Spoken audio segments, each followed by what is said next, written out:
السلام عليكم ورحمة الله وبركاته.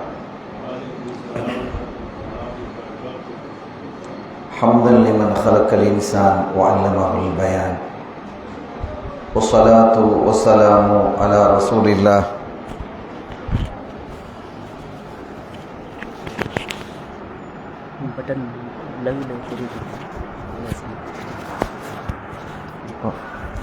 وعلى آله حزب الله وأصحابه جند الله، وبعد. فقد قال الله تعالى في القرآن العظيم والفرقان المجيد: أعوذ بالله من الشيطان الرجيم، بسم الله الرحمن الرحيم، إن الدين عند الله الإسلام. وإذا قيل لهم آمنوا كما آمن الناس قالوا ونؤمن كما آمن السفهاء. சங்கைக்குரிய அல்லாஹுவின் நல்லடியார்களே, எல்லாம் வல்ல அல்லாஹுவின் பேரருளும் நபிகள் நாயகம் ஸல்லல்லாஹு அலைஹி வஸல்லம் அவர்களது நல்லாசையும் நம் அத்தனை பேர் மீதும் நிலவுமாக. அல்லாஹும் அவனது ரசூலும் எந்தெந்த காரியங்களை எடுத்து நடக்க வேண்டும் என்று நமக்கு கட்டளையிட்டுள்ளார்களோ அவை அனைத்தையும் எடுத்து நடக்கவும், எவைகளை தவிர்த்து நடக்க வேண்டும் என்று உத்தரவு பிறப்பித்துள்ளார்களோ அவை அனைத்தையும் தவிர்த்து நடக்கவும் ஆரம்பமாக எனக்கும் உங்களுக்கும் நான் வசியத்து செய்து கொள்கிறேன். அல்லாஹ் தௌஃபீக் செய்வானாக. ஆமீன். கண்ணியத்திற்குரியவர்களே, இன்றைய தினம் நமது கண்மணி நாயகம் ஸல்லல்லாஹு அலைஹி வஸல்லம் அவர்களினுடைய பரிசுத்த தோழர்களை பற்றி பேசுவதாக நாம் அறிவித்திருந்தோம். இவர்களை குறித்து அல்லாஹ் சொல்வது என்ன என்று பாருங்கள். ரலியல்லாஹு அன்ஹும், அவர்களை அல்லாஹ் பொருந்தி கொண்டான். வரது அன்ஹு, அவர்களும் அல்லாஹுவை பொருந்தி கொண்டார்கள். இது ரொம்ப பெரிய விஷயம். ஒரு மனிதனுக்கு சுவனம் கிடைக்கிறது பெருசு அல்ல, அல்லாஹுவினுடைய பொருத்தம் கிடைப்பது தான் பெருசு. ஒரு தகவலை நான் உங்களுக்கு சொல்லுகிறேன். சுவனத்திற்கு மக்கள்லாம் போனதற்கு பின்னால திடீரென்று ஒரு சமயம் ஒரு அறிவிப்பு ஒன்று வரும். நம்ம இங்க இந்த உலகத்தில் பார்க்கிறோமே, டிஜிட்டல் உலகம். இந்த டிஜிட்டல் உலகம் எல்லாம் சுவனத்துக்கு போயிட்டா குப்பை தான். அங்க இருக்கக்கூடிய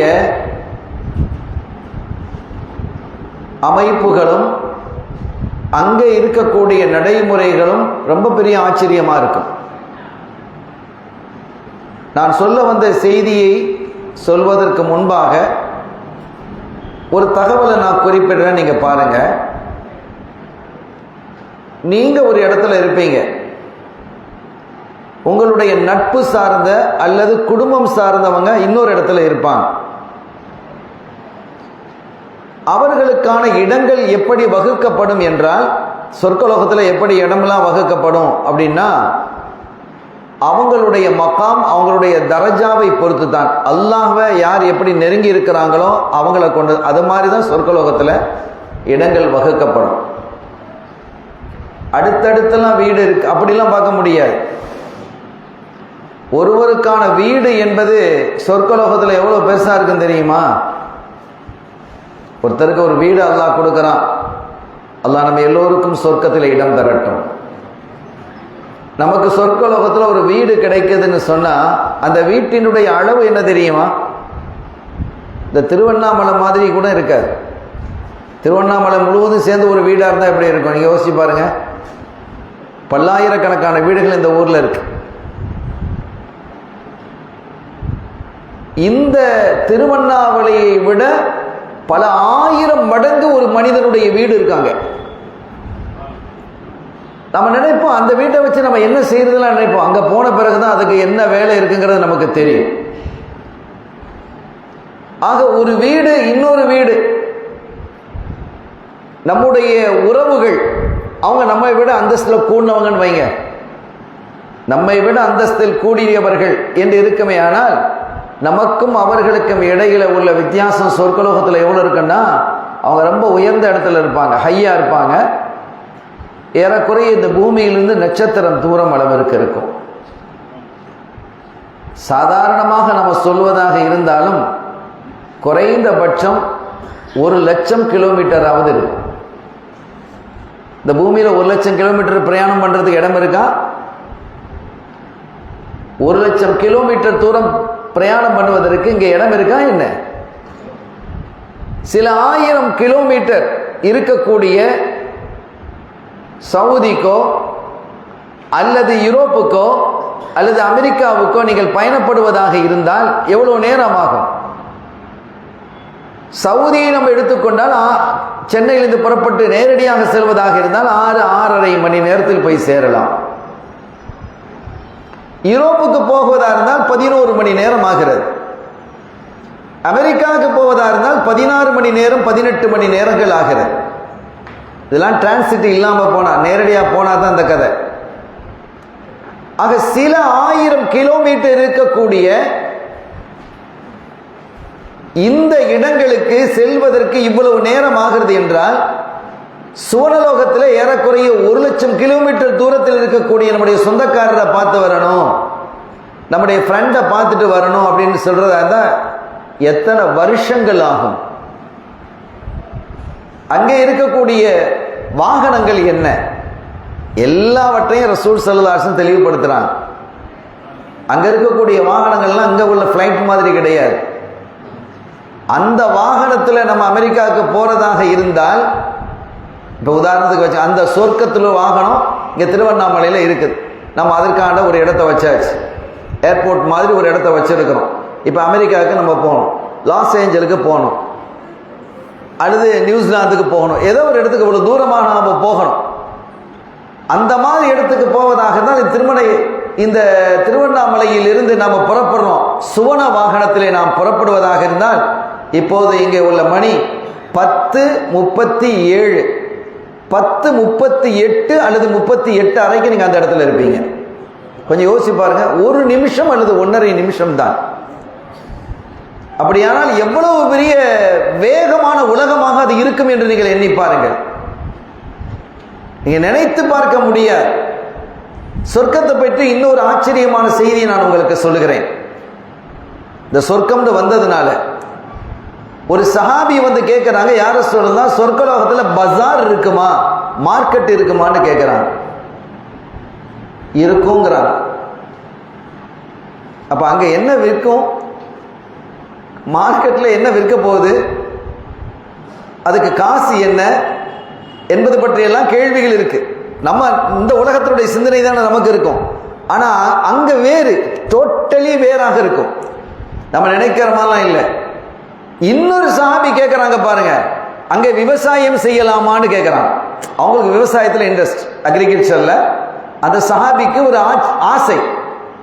சில பேர் தோட்ட வேலைகள்லாம் ரொம்ப இன்ட்ரெஸ்டிங்கா பார்ப்பாங்க, பார்க்குறோமா இல்லையா, உங்களை கூட இருக்கலாம் அந்த தோட்ட வேலைகள் பார்க்கறது. அதனால அங்க கேட்கறாங்க, அங்க விவசாயம் பார்க்கலாமா, அங்க விவசாயம் உண்டா சொர்க்கலோகத்துல கேட்கறாங்க. இருக்குங்கிறாங்க ஸல்லல்லாஹு அலைஹி வஸல்லம். அப்ப எப்படி என்று கேட்டதும் அங்கே உள்ள அந்த விதைகள் அங்கே தரப்படும். அவர் போய் அப்படி தூவ வேண்டிதான். தூவி முடித்து விட்டு அவர் திரும்பும் போது அந்த செடிகள் எல்லாம் வளர்ந்து காய் கனிகளோ அல்லது கதிர்களோ முற்றி அறுவடைக்கு தயாராக இருக்கும். அவர் போயிட்டு வர இங்கேருந்து அப்படி தூத்திட்டு அப்படி திரும்பும் போது எல்லாம் ரெடி. அந்த அறுவடைகளும் மிக விரைவாக கடகட. இப்ப இந்த மிஷின்ல இருக்குல்ல, அங்க உள்ள மிஷின்ல நம்ம நினைச்சு பார்க்க முடியாது. அடுத்த நொடிகளே கதிர்கள் அறுக்கப்பட்டு அல்லது கனிகள் அறுக்கப்பட்டு குவியலாக இருக்கும். அந்த உணவுகள் தயாராக ஆகிவிடும். நாம் நினைத்து பார்க்கிற மாதிரி இல்லை. இன்னொன்னையும் ஆச்சரியமான ஒரு விஷயத்தை சொல்லவா, அங்க குழந்தை பெறலாமான்னு கேட்கிறேன் ஒரு சஹாபி.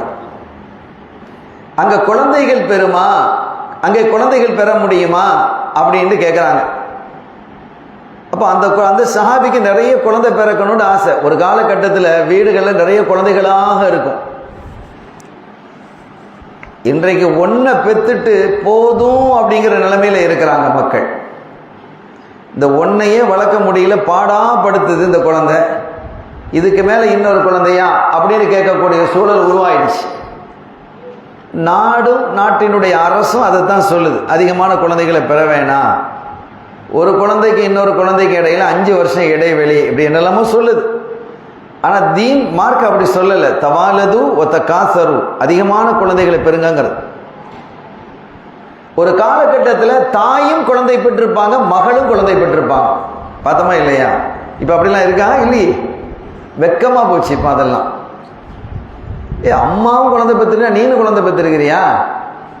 இதை விட அம்மாவுக்கு தான் ரொம்ப பெரிய வெக்கம். மக குழந்தை பெற்றிருக்கிற நேரத்தில் நம்மளும் குழந்தை பெற்றா என்ன செய்யறது? இன்னும் சொல்ல போனால் மகள் 1 மாதத்துக்கு முன்னால் குழந்தை பெற்றிருப்பாங்க, அம்மா 1 மாதத்துக்கு பின்னால் பெற்றுவாங்க. அந்த குழந்தையை விட இந்த குழந்தை, அம்மாவுடைய குழந்தை இளமையாக இருக்கும். இவளுக்கு சின்னம்மா, மகளுக்கு சின்னம்மாவாயிடுது. அது அப்படியெல்லாம் ஒரு காலகட்டத்தில் குழந்தைகளை நிறைவாக பெற்றெடுத்தார்கள். ஆனால் இப்போ அப்படி இல்லை. அந்த மாதிரி குழந்தைகளை பெறணும் அப்படிங்கிற ஆசை உள்ள ஒரு சஹாபி கேட்டிருக்கலாம், யாரும் சொல்லலாம், சோழலோகத்தில் குழந்தைகளை பெற முடியுமா? சல்லல்லாஹு பதில் என்ன தெரியுமா? ஆமாம், குழந்தைகள் பெற முடியும். சோழலோகத்திலே நம்ம பிள்ளைகளை பெறுவோம் இன்ஷா அல்லாஹ். இப்போ மாதிரி அங்கே பயப்பட மாட்டாங்க, குழந்தைகளை பெற்றெடுக்கிறதுக்கு பயம் இல்லை. என்ன செலவு இல்லை, நோய் இல்லை, ஸ்கூலில் போய் படிக்கணும், டேக்ஸ் கட்டணும், ஜிஎஸ்டி மண்ணாங்கட்டி அது எதுவுமே இல்லை. அங்கே எல்லாம் வரவு மாத்திரம்தான், அங்கே சுகம் மாத்திரம்தான். அங்கே காரல் இல்லை, நோய் இல்லை, நொம்பலம் இல்லை, நொடி இல்லை, வேதனை இல்லை, யாரை பற்றியும் தப்பபிப்பிராயம் இல்லை. வனஸஅனா மா ஃபீ சுதூரிஹிம் மின் கில்லின் இஹ்வானன், நாம் அவர்களினுடைய இதயங்களிலிருந்து சகோதரர்களை பற்றிய தப்பான அபிப்பிராயங்களை பிடுங்கி விடுவோங்கிற அல்லாஹ். யாரை பற்றியும் தப்பான அபிப்பிராயம் வராது. இந்த உலகத்தில் யாரை பார்த்தாலும் தப்பாக தான் நினைக்க தோணும். அவன் அப்படி இருப்பானோ, இவன் இப்படி இருப்பானோ என்று தப்பாக நினைக்கக்கூடியதை நம்ம பார்க்கிறோம். ஆனால் சுவனலோகத்தில் போய்விட்டால் வனஸஅனா மா ஃபீ சுதூரிஹிம் மின் கில்லின், நாம் அடுத்தவர்கள் மீது குரோதம் கொள்வதை கழட்டி விடுவோங்கிறான் அல்லாஹ். எந்த தப்பபிப்பிராயம் இருக்காது, ஒரு பிரச்சனையும் இல்லைங்க. அப்ப எந்த செலவும் இல்லை, எந்த பிரச்சனையும் இல்லை. குழந்தைகளை பெற்றெடுத்தா என்ன இருக்கு?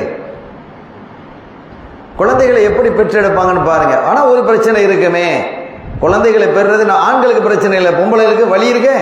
பிரசவ வேதனைங்கிறது சாதாரண விஷயமா? சக்கராத்துக்கு அடுத்த வேதனை பிரசவ வேதனைங்கிறான்.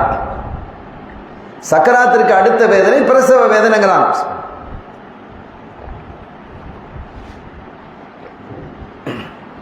இப்ப அந்த வேதனை இருக்குமே, எத்தனை இன்ஜெக்ஷன் போடணும், எத்தனை நாள் பெட் ரெஸ்ட் இருக்கணும், என்னெல்லாம் அப்படியெல்லாம் செஞ்சு கடைசியில் ஆப்ரேஷன் அப்படின்னு கொண்டு வந்து விட்டுருவாங்க.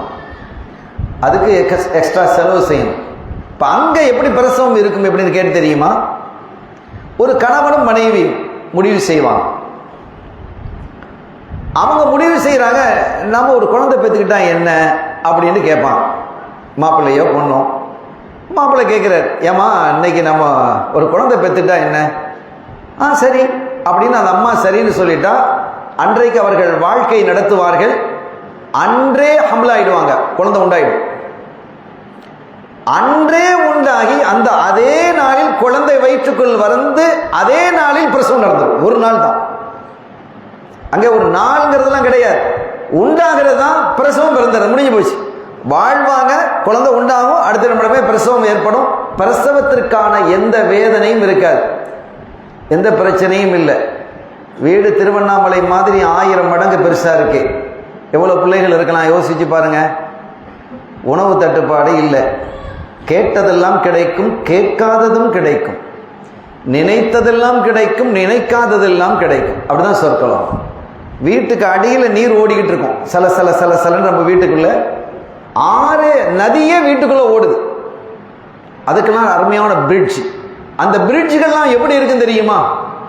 அங்க கல்லு கலண்டு இங்க கம்பி நீட்டிக்கிட்டு இந்த வேலையெல்லாம் அங்க இருக்காது. பஸ் போக முடியாம, காரு போக முடியாம, பஞ்சர் ஆகிறது, இந்த வேலையெல்லாம் அங்க இருக்காது. எல்லாம் மாணிக்க மரகதங்களால் உருவாக்கப்பட்டிருக்கும்.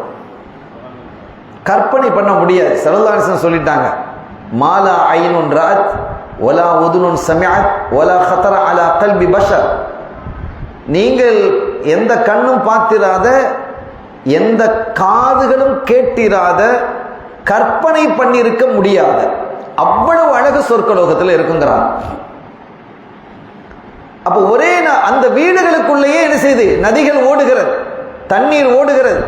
தண்ணீருடைய சுவையோ சுவைதான். இப்ப தண்ணீர்லயே எத்தனை டிஃபரெண்ட் இருக்கு. இந்த சிறுவாணி தண்ணி மாதிரி பார்க்க முடியுமா? நம்ம தமிழகத்துல கோயம்புத்தூர் பகுதியில் ஓடுதல சிறுவாணி எப்படி இருக்குது. அதுக்கு அடுத்தபடி நெல்லை பகுதியில் ஓடக்கூடிய தாமிரபரணியை சொல்லுவாங்க. தண்ணியிலேயே எத்தனை டிஃபரெண்ட் இருக்கு. இலங்கைக்கு நீங்க போய் பாருங்க, அங்க போய் அந்த தண்ணியை குடிச்சிட்டு இங்க வந்து பார்த்தா அங்க உள்ள கார்பரேஷன் தண்ணியை நம்ம குடிச்சா கொஞ்சம் உப்பு கரிக்கிற மாதிரி இருக்கும். அந்த சுவை அதிகம். ஒவ்வொரு நாட்டிலேயும் அற்புதமான நீரோடைகள் இருக்கிறது. ஆனால் சுவன நீரோடைக்கு நிகராக உலகத்தில் எங்கு எதுவும் இல்லை. அவ்வளவு அருமையான சொர்க்கலோகத்தில் அல்லாஹ்தாலா சொர்க்கலோகத்தில் அவ்வளவு அற்புதமாக வடிவமைத்து வைத்திருக்கிறார். அங்கே இருக்கக்கூடிய உணவுகள் எல்லாம் அவ்வளவு ருசி. இப்போ ஒரு பழம் இருக்குது, நம்ம ஒரு கடையில் போய் ஒரு பழம் வாங்குறோம், மாம்பழம் வாங்குறோம், 1 கிலோ வாங்குறோம். அவர் ஒரு பீஸ் வெட்டி தந்தார், சாப்பிட்டு பார்த்தா ரொம்ப டேஸ்டாக இருக்கு. நம்ம வீட்டில் வந்தால் எனக்கு உனக்கு எனக்கு வேணும் எனக்கு வேணும்னு எல்லாரும் கேட்குறாங்க, கொடுத்தாச்சு. அப்போ வீட்டில் சொல்கிறாங்க கூட ஒரு 5 கிலோ வாங்கிட்டு வந்திருந்தா, ஒரு 10 கிலோ வாங்கிட்டு வந்திருந்தா நம்முடைய உறவுகளுக்கெல்லாம் கொடுக்கலாமே. நம்ம வீட்டில் சொல்கிறாங்க, சரிம்மா நான் நாளைக்கு போவேன், நான் வாங்கிட்டு வரேன் அப்படின்ட்டு போகும்போது அந்த கடையில் போய் நம்ம கேட்போம், நேற்று தந்த பழம் இருக்குதா, நேற்று அது முடிஞ்சது, இப்போ வேற பழம் வந்திருக்குது, அதே மரத்தில் உள்ள பழமானு கேட்போம். ஒரு மரத்தில் உள்ள பழம் ஒரே மாதிரி தான் இருக்கும், வேறுபடாது. அது கிளைகள், பல கிளைகள் இருக்கும். அங்க ஒரே மரத்தில் இங்க ஒரு பழம் இருக்கும், இங்க பழம் இருக்கும், இங்க 10 அங்க 20 இருக்கும். எல்லாமே ஒரே சுவையில தான் இருக்கும். சைஸ் வேணா வித்தியாசமா இருக்கலாம், சுவை வித்தியாசப்படாது. ஒரு மரத்தில் உள்ள ஒரே மரத்து பழமா நம்ம கேட்போம். ஆனா சொர்க்கலோகத்தில் அப்படிலாம் கேட்க முடியாது. ஒவ்வொரு பழமும் ஒரு வித்தியாசத்தில் இருக்கும். எந்த பழமும் புளிப்பதில்லை, எந்த பழமும் கெட்டு போவதும் இல்லை. ஒரு குறிப்பிட்ட கால அளவு தானே பழம்லாம் வைக்க முடியும். நீங்கள் எவ்வளோதான் ஃப்ரிட்ஜில் வச்சாலும் எவ்வளோ நாளைக்கு தான் நீங்கள் வைப்பீங்க? ஒரு குறிப்பிட்ட காலத்திற்கு பிறகு அதுவே அப்படி சுருங்கி போயிடும், சாப்பிட்டாலும் நல்லா இருக்காது, எவ்வளோ ருசியான பழமாக இருந்தாலும் சரி. ஆனால் அங்கு உள்ள பழங்கள் அப்படி அல்ல. அவ்வளவு அழகு, கற்பனைக்கு எட்டாத அற்புதமான இடங்களை வச்சிருப்பான். இப்போ நான் தகவலுக்கு வர்றேன். சஹாபிகளை பற்றி நம்ம பேசுகிறோம், அதை ஏன் வச்சுக்கணும், சஹாபிகள் தான் தலைப்பு. இப்ப திடீரென்று ஒரு அழைப்பு அழைக்கப்படும்.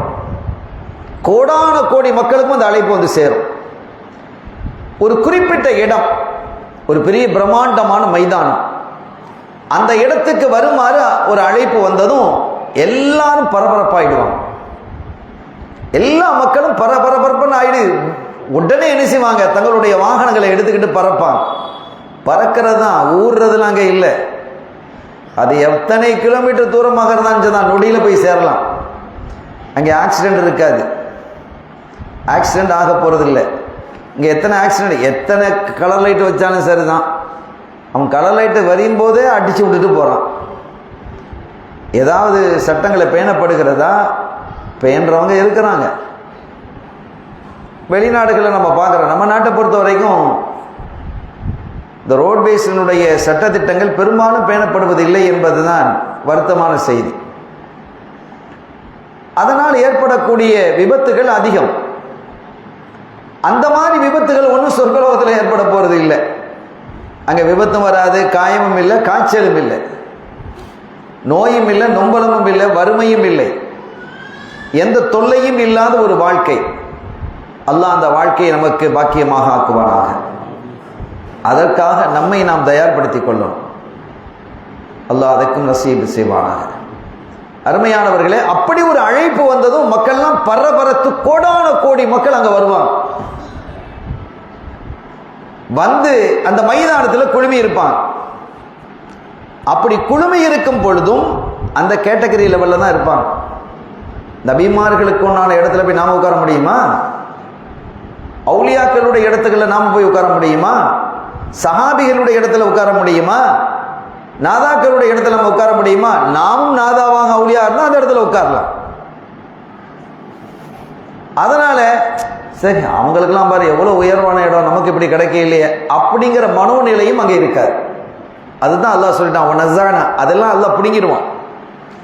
ஏற்றத்தாழ்வு எண்ணங்கள் அங்கே எதுவும் இருக்காது. எல்லாரும் அப்படி உட்கார்ந்து இருப்பாங்க. எதையோ எதிர்பார்த்து அமர்ந்திருக்கும் பொழுது திடீரென்று ஒரு அற்புதமான காற்று வீசும்.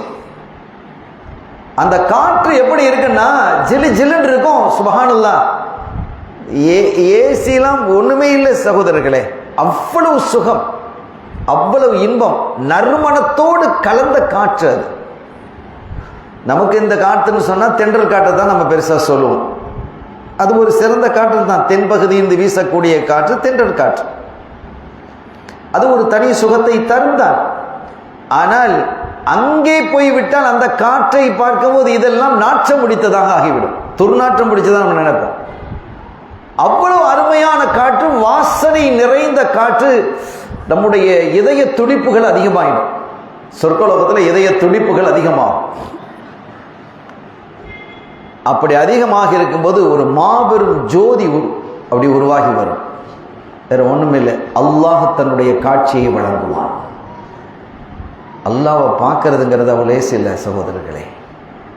அதை விட இன்பம் வேறு எதுவும் கிடையாது. சொர்க்கலோகத்தில் நீங்க எவ்வளவு உச்சக்கட்ட இடத்தில் நீங்கள் வாழ்ந்தாலும், எவ்வளவு மனநிறைவாக வாழ்ந்தாலும் இன்பங்களை அல்லாஹ் கொட்டி தந்திருப்பான். அதெல்லாம் சரிதான்.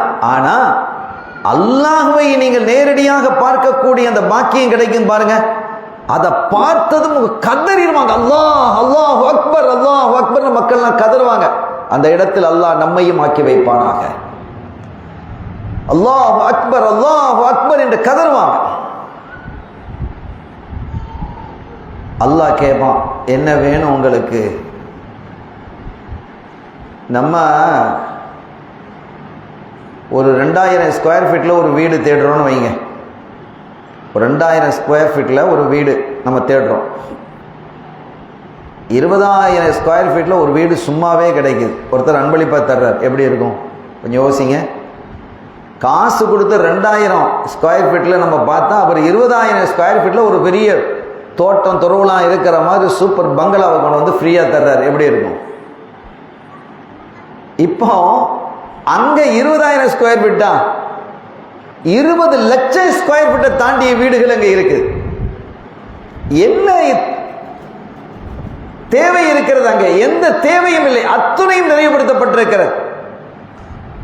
நாம் கேட்பதெல்லாம் அங்கே கிடைக்கும். குழந்தை வேணுமா குழந்தை கிடைக்கும், சாப்பாடு வேணுமா சாப்பாடு கிடைக்கும், மாளிகை இன்னும் மேல மேல உருவாகணுமா கிடைக்கும், அருமையான இறைச்சிகள் வேண்டுமா கிடைக்கும். நீங்க என்ன கேட்டாலும் கிடைக்கும் நிலைமையில இப்ப அல்லாஹ் கேட்கறான், உங்களுக்கு என்ன வேணும்னு கேட்கறான். என்ன கேட்பீங்க? நீங்க கேட்கறதுக்கே தெரியாது.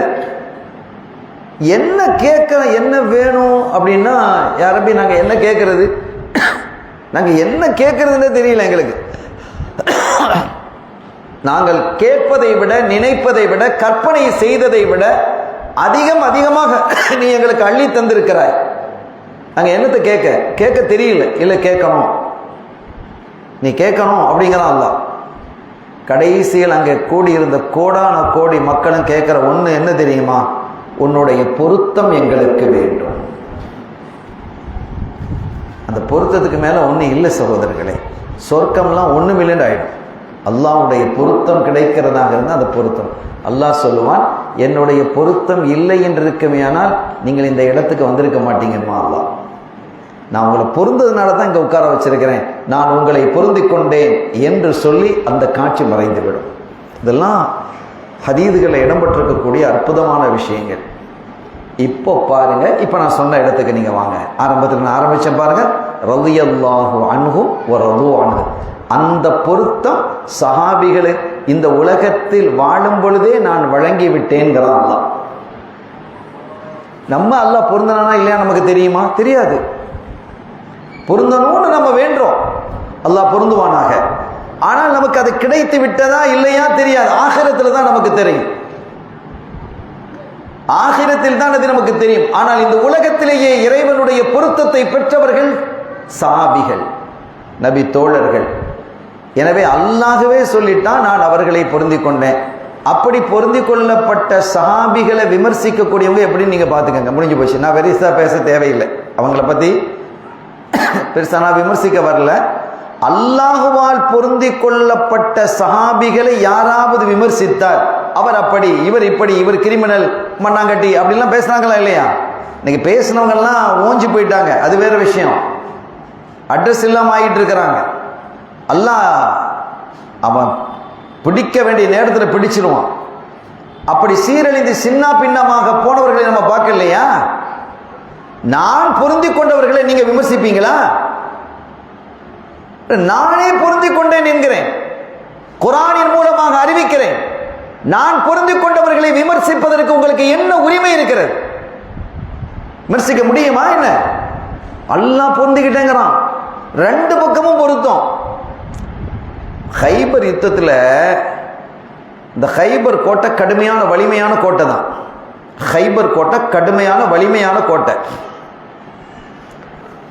அந்த கோட்டையை கைப்பற்றுவதற்கு சஹாபிகள் கடுமையாக போராடுறாங்க. ஸல்லல்லாஹு அலைஹி வஸல்லம் அவங்களும் அந்த யுத்தத்துக்கு வந்திருக்கிறாங்க. ஸல்லல்லாஹு அலைஹி வஸல்லம் அவர்கள் கலந்து கொண்ட யுத்தத்திற்கு கஸ்வா என்று பெயர். அவங்க கலந்து கொள்ளாம யாரையாவது தளபதியாக்கி அனுப்புனா அதுக்கு சரியத் அப்படின்னு பெயர். இப்ப இதுக்கு வந்திருக்கிறாங்க கஸ்வா, அவங்களும் வந்திருக்கிறாங்க. அந்த கோட்டை வலிமையாக இருக்குது. கோட்டையை உடைச்சிட்டு உள்ள போக முடியல. கோட்டையினுடைய கதவுலாம் அவ்வளவு வலிமையா இருக்கு. இப்படி இருக்கும்போது ஸல்லல்லாஹு அலைஹி வஸல்லம் சொல்றாங்க, நாளை ஒருவரினுடைய கையிலே நான் கொடியை கொடுப்பேன்,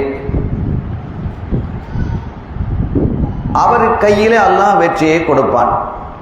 சரி, இந்த சப்ஜெக்ட் ஓகே, இது சந்தோஷம் சஹாபிகளுக்கு. இன்னொன்னு சொல்றாங்க பாருங்க, அவர் அல்லாஹுவை பொருந்தி கொண்டார், அல்லாஹுவை நேசிக்கிறார், அல்லாஹும் அவரை நேசிக்கிறார். இப்ப சஹாபிகள்லாம் துருண்டு ஆயிட்டாங்க. முதல்ல சந்தோஷப்பட்டாங்க, நாளைக்கு வெற்றி கிடைக்க போது சந்தோஷம். ஆனா அல்லாஹ்வும் நேசிக்கிறான், இவரும் அல்லாஹ்வை நேசிக்கிறார், ரெண்டு பக்கமும் நேசமும் பொருத்தமும் இருக்கிறது என்றதும் சஹாபிகளுக்கெல்லாம் இப்போ பெரிய ஒரு ஆசை வந்துருச்சு. நாம அல்லாஹ்வை நேசிக்கிறோம், அல்லாஹ்வை பொருந்திக்கிட்டோம். அல்லாஹ் நம்ம நேசிக்கிறானா பொருந்திக்கிறானா தெரியாது.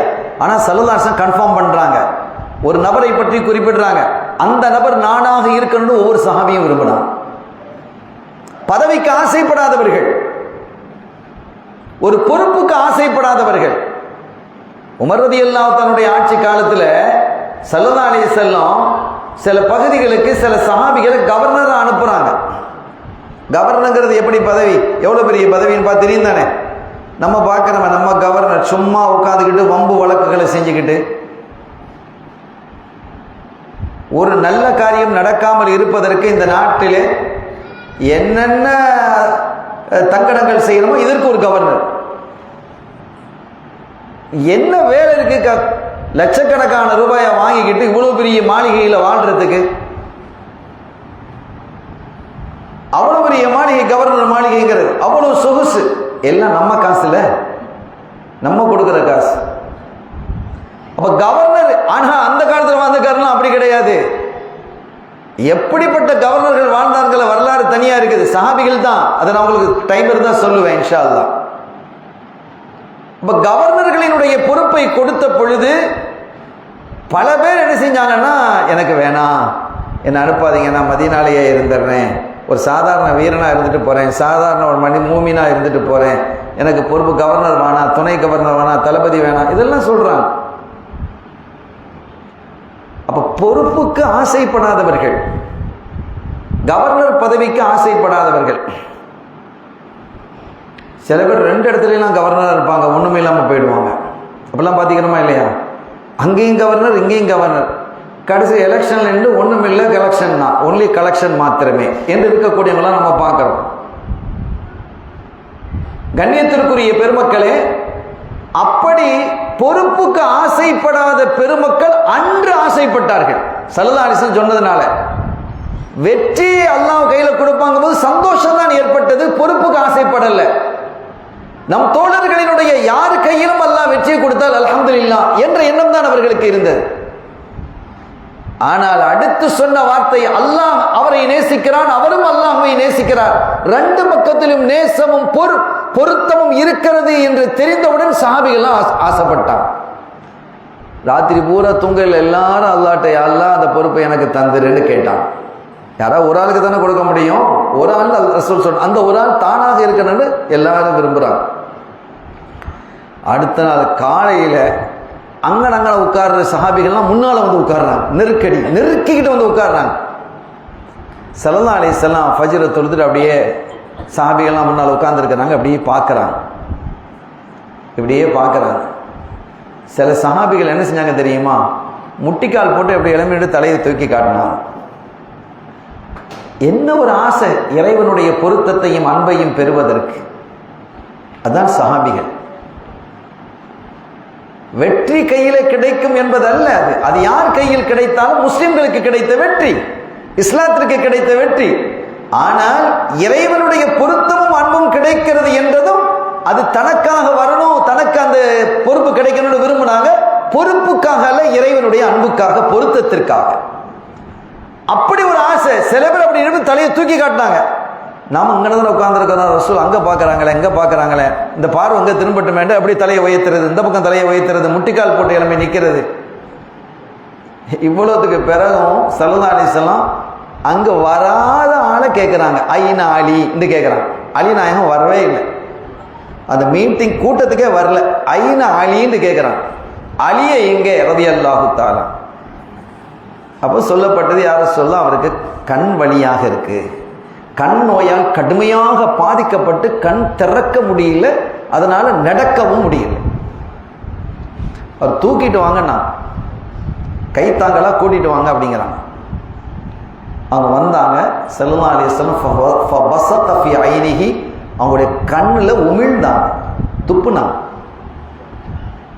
ஃபபரியா, அந்த கண்ணை என்ன செஞ்சிருச்சு, அவங்க சோமாயிட்டாங்க. அதற்கு பிறகு அல்லாஹ் வெற்றியை கொடுத்தான். நாம் சொல்ல வந்தது என்ன, இந்த வெற்றிக்காக அவர்கள் விரும்பவில்லை, அல்லாஹ்வினுடைய பொருத்தத்துக்காக அந்த மாதிரி விரும்பினான், அவ்வளவு ஆசைப்பட்டான். அப்படி இறைவனுடைய பொருத்தம் இந்த உலகத்திலேயே கிடைக்க பெற்றவர்கள் தான் இந்த சஹாபிகள். எவ்வளவு பெரிய பாக்கியம் அது. அல்லாஹ் நம்மை பொருந்திக் கொள்வானாக. அருமையானவர்களே, ஏன் இந்த சஹாபிகளுக்கு இவ்வளவு பெரிய பாக்கியத்தை அல்லாஹ் கொடுத்தான்? இந்த குர்ஆனுடைய வசனத்துக்கு தான் நம்ம விளக்கம் சொல்லிட்டு இருக்கிறோம். ரலியல்லாஹு அன்ஹு. பக்கரால ஒரு ஆயத்து வருது, வஇதா கீல லஹும் ஆமினு கமா ஆமனன் நாஸ். அவர்களிடத்தில் சொல்லப்பட்டால், யார் அந்த குறைஷிகளிடத்தில் சொல்லப்பட்டால், இஸ்லாத்தை ஏற்காத மக்களிடத்தில் சொல்லப்பட்டால், என்ன சொல்லப்பட்டால், ஆமினு, நீங்கள் ஈமான் கொள்ளுங்கள். எப்படி ஈமான் கொள்ளணும் தெரியுமா? கமா ஆமனன் நாஸ், சஹாபிகள் ஈமான் கொண்ட மாதிரி ஈமான் கொள்ளுங்க.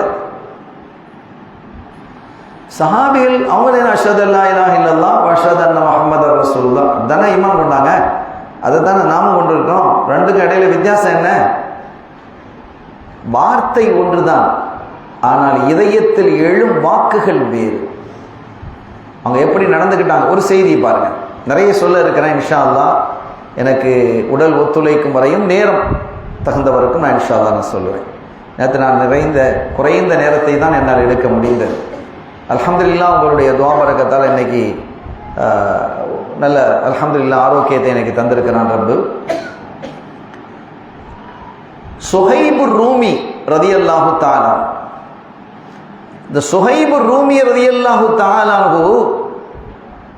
அவங்க ரோம் நாட்டிலேருந்து அரபு நாட்டுக்கு வந்தவங்க. வந்து பிஸ்னஸ் பண்ணாங்க. பிஸ்னஸ் பண்ணி நல்லா சம்பாதிச்சாங்க, நிறைய சம்பாதிச்சாங்க. சம்பாதிச்சு வசதியோட வாய்ப்போட வாழ்ந்துட்டு வர்றாங்க. இஸ்லாத்தை ஏற்றுக்கிட்டாங்க. ஒரு கட்டத்தில் ஹிஜ்ரத்து போகிறாங்க. ஹிஜ்ரத்து போகும்போது இந்த குறைஷிகள்லாம் வேகமாக வந்து சுற்றி பிடிச்சிக்கிட்டாங்க. அப்போ அவங்க ஒரு குன்றின் மீது ஏறி நிற்கிறாங்க. இவங்க என்ன கேட்குறாங்க தெரியுமா? என்ன நீ வெளிநாட்டிலேருந்து எங்கள் ஊருக்கு வந்து சம்பாதிச்சு எங்ககிட்டயே சம்பாதிச்சுக்கிட்டு எங்களுக்கு எதிராக நீ நிற்பாயோ, நீ மதீனாவுக்கு போயிடுவே நீ அப்படின்னு என்ன செய்யறாங்க இவங்க கேட்கிறாங்க. இன்றைய காலத்தில் அது கேட்கிறாங்க. இல்லை, மொழி குறித்து பேசக்கூடியவர்கள் அதெல்லாம் இஸ்லாம் அங்கீகரிக்காது. ஒரு மொழி சார்ந்து நிற்கக்கூடாது, மார்க்கம் சார்ந்து நிற்க வேண்டும், மனிதம் மானுடம் சார்ந்து நிற்க வேண்டும். இதுதான் இஸ்லாம் பேசக்கூடியது. ஏன்னா ஸல்லல்லாஹு அலைஹி வஸல்லம் சொன்னாங்க, அஜமியை விட அரபிக்கோ அரபியை விட அஜமிக்கோ சிறப்பு என்பது இல்லைன்றாங்க. யாரிடத்தில் இறையச்சம் தக்குவா இருக்குதோ அவங்க தான் உயர்ந்தவங்க. நேர்மை, ஒழுக்கம், பண்பு, இவங்க உயர்ந்தவங்க. மொழி பேசுறதுனால ஒரு ஆள் உயர்ந்துருவாரா?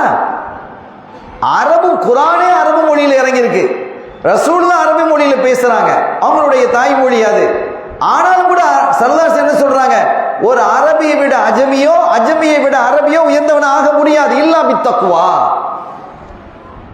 இறையச்சம் எங்க இருக்கிறதோ, பண்பு எங்க இருக்கிறதோ, நற்குணம் எங்க இருக்கிறதோ அவங்க தான் உயர்ந்தவங்க. என் மொழியில ஒருத்தன் பேசுறான் கேடு கெட்டவனா இருக்கிறான், பிற மொழியில ஒருத்தன் பேசுறான் அவன் நல்லொழுக்கம் மிக்கவனாக இருக்கிறான், நான் யாரை ஆதரிக்கணும்? மொழி பேசுறவனையா? அப்ப அவனுடைய கேடுகட்ட விஷயங்களுக்கெல்லாம் நான் துணை போவதாக ஆகாதா? அவனுக்கு தைரியம் வராதா? நமக்கு ஆர்வத்தா இருக்கிறான் அப்படின்னு தைரியம் வருமா இல்லையா? எனவே மொழி தேசியம் பேச, நான் சொல்வது உங்களுக்கு புரியும் என்று நினைக்கிறேன். மொழி தேசியம் எல்லாம் பேச முடியாது, அது சரியான ஒரு பாதையும் அல்ல.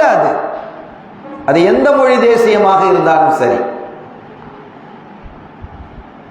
ஆக நல்லொழுக்கம் பண்பு மிக்கவர்களாக இருக்கணும். இதைத்தான் அந்த குறைஷிகள் பேசினாங்க. நீ யாரு?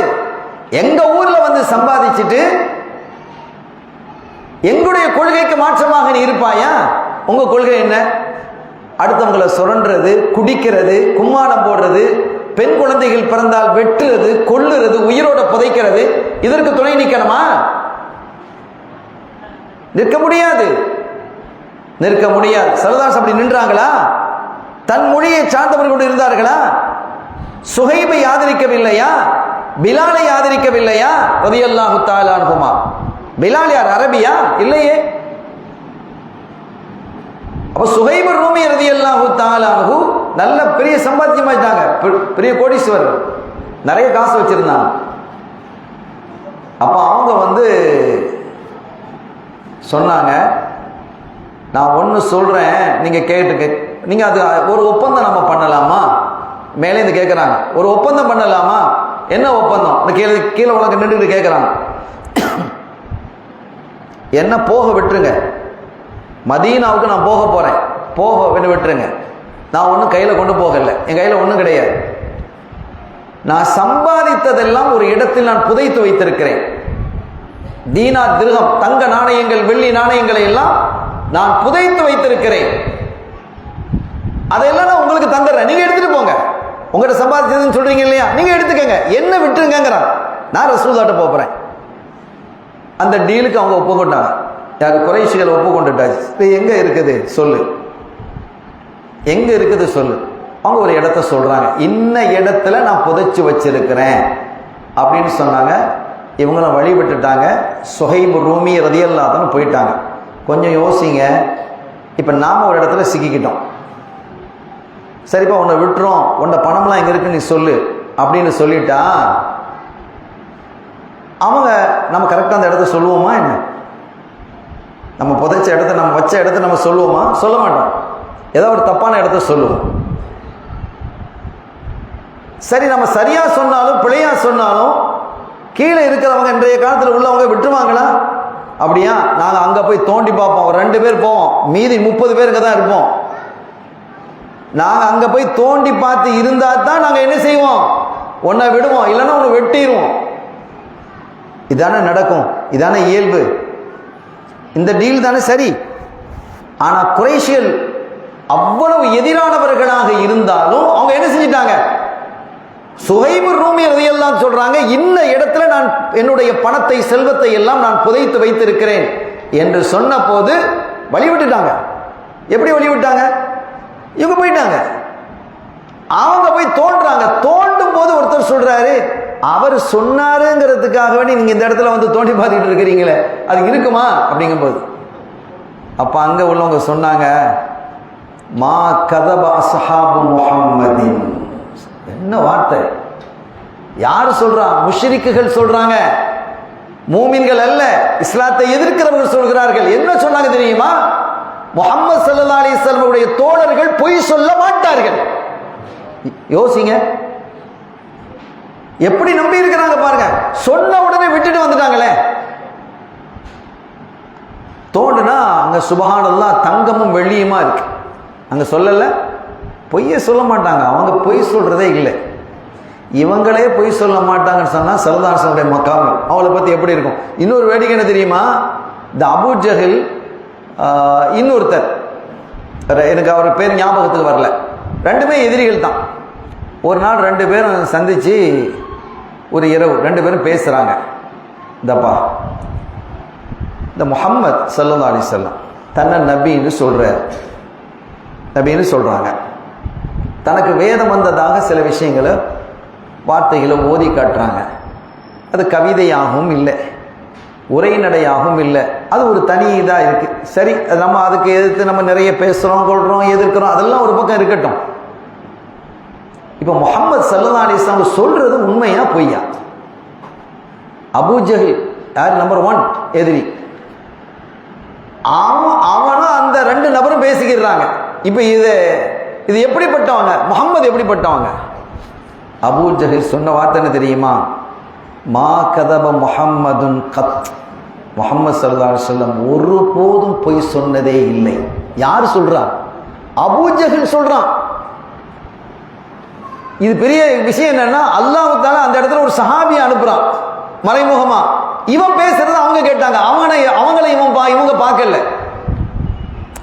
அப்ப எப்படி நம்பி இருக்கிறாங்கன்னு பாருங்க. அவங்களே சொல்றாங்க, மா கதப முஹம்மதுன் ஸல்லல்லாஹு அலைஹி வஸல்லம். ஸல்லல்லாஹு சொல்லல, கத். அறவே பொய் சொன்னது கிடையாது, பொய் சொல்லவே மாட்டாங்க அப்படின்னு அபூ ஜஹல் பேசுறான். ஆனா இன்னைக்கு அபூ ஜஹலை விட நான் கெட்டவன் ஒருத்தன் பேசுறானே, அவன் ஸல்லல்லாஹு அலைஹி வஸல்லம் பொய் சொல்லுவாங்க அப்படின்னு சொல்றான்.